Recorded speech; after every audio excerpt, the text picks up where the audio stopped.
কুমিল্লা তো বিশাল ঐতিহ্যবাহী শহর। মানে আমরা যখন আসতাম, এখন পরিবর্তন হয়েছে। যেমন কুমিল্লায় এখনও রাস্তায় আসতে দেখলাম যে পুরোনো ধরনের বাড়ি ঘর এখনও রয়েছে, যেগুলো দেখতে আসলে খুব ভালো লাগে। একটু খোলা, একটু ওই যে পুরোনো আমলে আর্চের মধ্যে আছে, বারান্দা বড় বড়, এগুলো আমাদের ক্ষেত্রে, আমাদের এই বয়সের ক্ষেত্রে খুব নস্টালজিয়া তৈরি করে, একদিন অদ্ভুত ভালো লাগা তৈরি করে। কুমিল্লার সাংস্কৃতিক ঐতিহ্য আছে, সেটাও ধরে রাখাটা খুব মনে করি। আমি কুমিল্লা বুদ্ধিষ্ট এলাকা, আমি এখানে বারবার এই টাউন হলে নাটক করেছি এবং আমাদের নাটক দেখতে মানুষের ঢল নামতো শেষ। আমাদের দল নিয়ে আসতাম নাটক দেখতে। কুমিল্লা প্রচুর আমাদের শুভাকাঙ্ক্ষী বন্ধুবান্ধব অনেকে আছেন, অনেক কুমিল্লার লোকজন আমাদের সঙ্গে কাজ করেন, মিডিয়াকেও।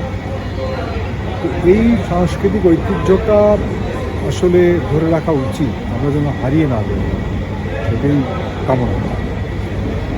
খুব সম্ভবত ত্রিপুরার খুব লাগোয়া আছে, অ্যাকচুয়ালি তো বড় ত্রিপুরার মধ্যে এটা ছিল। ত্রিপুরা সেই আমি তো শুনেছি যে শচীন দেব বর্মন সহ অনেকের স্মৃতি এখানে আছে।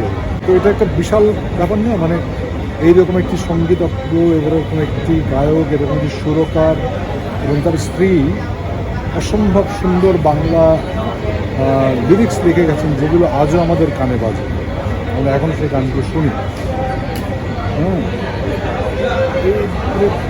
ওই যে যেমন ধরেন যাওরে ফাটি পাইয়া, মানে আমার ভাইদের করে না নিত, এইটা আমাদের কিন্তু ঐতিহ্য।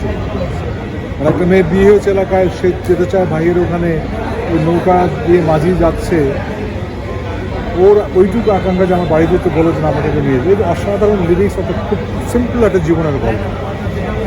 এইটা তো এই অঞ্চলের সৃষ্টি, আমাদের কাছের সৃষ্টি।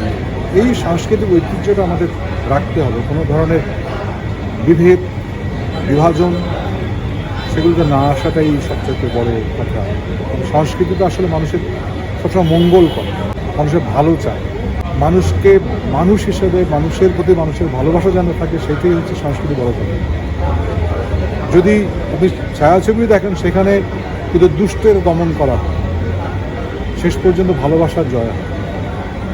আমাদের দেশের সংস্কৃতি তাই। আমরা আশা করি সেটা কুমিল্লার যেহেতু ঐতিহ্য আছে, অনেক দিকের ঐতিহ্য আছে। কুমিল্লার রসমালাই তো বিশাল, যদিও এখন খুব কনফিউজ হয়ে যায় যে এত পরিমাণ মাতৃভাণ্ডার, যে কোনটা ঠিক কোনটা ঠিক না। ওই যে একটা সময় কি হয় না, মানে সব কিছু ব্যবসা হয়ে গেলে ঐতিহ্যটা হারিয়ে যায়। এখন ওই যে বিশ্বাসটা হারিয়ে গেছে, আসলে নেওয়াটা কি ঠিক হবে। মানে যখন আমার এখনও মনে আছে মাতৃভাণ্ডারের দোকান একদম একদম ওই টিন বা ইসের ছাউনি মতো ছিল, একদম ওই যে অরিজিনাল মাতৃভাণ্ডার। আমি এখান থেকে অনেক মিষ্টি নিয়েছি, কিন্তু তারপরে দেখলাম অরিজিনাল মাতৃভাণ্ডার, প্রকৃত মাতৃভাণ্ডার, অমুক ভাণ্ডার, তমুক ভাণ্ডার করে নামটাকে ব্যবহার করে। তো ব্যবসা করা উচিত, কিন্তু ব্যবসার কিছু এথিক্সও থাকা উচিত। কুমিল্লায় একটা জিনিস পীড়া দিয়েছে, এটা বোধ হয় আমাদের দেশের সমস্ত মফস্বল জেলা শহরগুলো বা বড় বড় শহরগুলোতে দেখা যাচ্ছে, এই যে ট্রাফিকের উপরে কোনো নিয়ন্ত্রণ না। শৃঙ্খলা আসলে এই দেশে আসা উচিত বলে আমি মনে করি। আমাদের একটা পরিবর্তন হয়েছে, সেই পরিবর্তনটা আসলে পজিটিভলি হোক। আমরা একে অপরকে সম্মান করি, একে অপরের জন্য আমরা নিয়ম শৃঙ্খলা মেনে চলি। শহর যদি নিয়ম শৃঙ্খলার মধ্যে না চলে তাহলে হয়। আর কুমিল্লাবাসীর উদ্দেশ্যে এটুকু বলা আছে যে কুমিল্লা খুব ঐতিহ্যবাহী শহর, অনেক মানে সাংস্কৃতিক কর্মকাণ্ডের শহর। আমাদের ইতিহাস কুমিল্লা খুব নাটকের ক্ষেত্রে রমরমা ছিল। দেখেন, একটা কথা সত্য যে আমরা ঢাকায় গিয়ে মনে হয় আপনার যে আমরা মিডিয়া থেকে নাম করছি, কিন্তু আসলে আমাদের জন্মগুলো কিন্তু মফস্বল শহর। আমি খুলনা সাতক্ষীরা থেকে এসেছি, কেউ কুমিল্লা থেকে, কেউ চট্টগ্রাম থেকে, কেউ নোয়াখালী থেকে। এখান থেকে গিয়েই কিন্তু ঢাকার সাংস্কৃতিক অঙ্গন সমৃদ্ধ হয়। সুতরাং আমাদের এই যে বিভিন্ন জেলার যে সংস্কৃতি আছে বা সাংস্কৃতিক কর্মকাণ্ডগুলো, সেগুলো সব জেলাতেই আসলে চালু রাখতে হবে। তাহলেই কিন্তু আমাদের বাংলাদেশের সংস্কৃতি অনেক শুদ্ধ হয়। সে অভিনয় বলেন, ছবি বলেন, সমস্ত কিছু।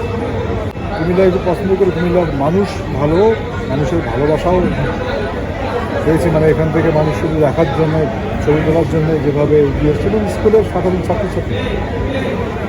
আমাদের তো বয়স হয়েছে, আমাদের সঙ্গে যখন তারা এসে কথা বলতে চায়, তার মানে কোথাও গিয়ে একটা ভালো লাগে, ভালোবাসা কাজ করে। আর সেটা একটা বড় জিনিস।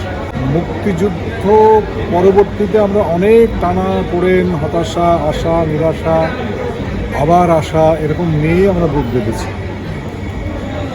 ওই তখন কি ছিল, মনে কি ছিল, এই জাতীয় জিনিস না করে আমরা ওই যেটা বললাম যে আমি একা কোনোদিন এগোতে পারবো না, সব মানুষকে নিয়ে এগোতে হবে। সেখানে আমরা চাই না যে কোনো রকম দুর্নীতি, যেমন আমরা চাই না, আমরা আমরা আমরা শৃঙ্খলা চাই, আমরা দেশটা সম্ভাবনা অনেক, দেশটা এগিয়ে যাক, এটা সবচেয়ে বড়।